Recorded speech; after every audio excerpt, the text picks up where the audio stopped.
Social media restrictions are fast becoming a defining issue for Gen Alpha as experts warn of potential impacts on mental health and digital freedom. Joining me today is Dr. Karen Sutherland of the University of the Sunshine Coast. It's good to have you with us as always. What's happening in this space? Yeah, look, it seems that Gen Alpha, this whole proposed ban is going to affect a lot. And they're saying that basically they're not using social media for negative reasons. However, we know from the research that can actually happen.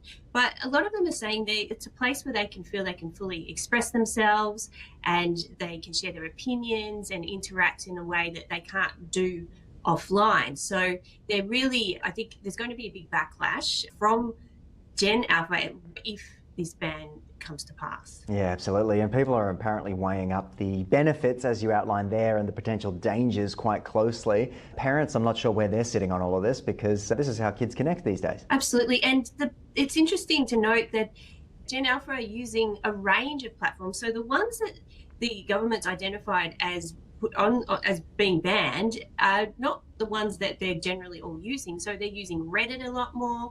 They're also using Discord. They're using these other platforms to connect and to interact with each other that aren't even on the list. And we talked a few weeks ago about now YouTube's possibly going to be added to the list, but it's like almost whack-a-mole. There's so many platforms that will the government ever be able to control it entirely? Yeah, 100%. And of course, YouTube is a huge educational tool for so many teachers out there as well. Let's finish it off today with a discussion around AI. It's promising efficiency, and research suggests that the productivity benefits might not be as clear-cut as we first thought. We can get things done faster, but more efficiently, maybe not.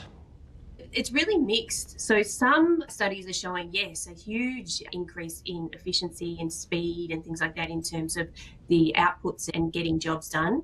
However, there is another camp, and I think there was a study of, I think it was 2,500 professionals were surveyed, and 77% said that the AI actually created more work for them, which is really quite interesting. But now, look, as an AI trainer myself, I can honestly say that sometimes the setup takes some time, but what I'm finding with the organisations that I work with, some of them are very tool focused. So if you're just throwing a tool at your employees and saying, okay, you can use it now, but not actually providing any sort of strategy or guidance on how to integrate it into the work and the processes and the tasks that they're already doing, of course it's going to take a lot more work because they have to sort of work it out themselves rather than getting someone in to teach them or even see if it's the right tool for that task. Yeah. So yeah, it'll be interesting to see, to unpack why it's taking more work, making more work for people using AI. But from my own experience and my own research too, it can often be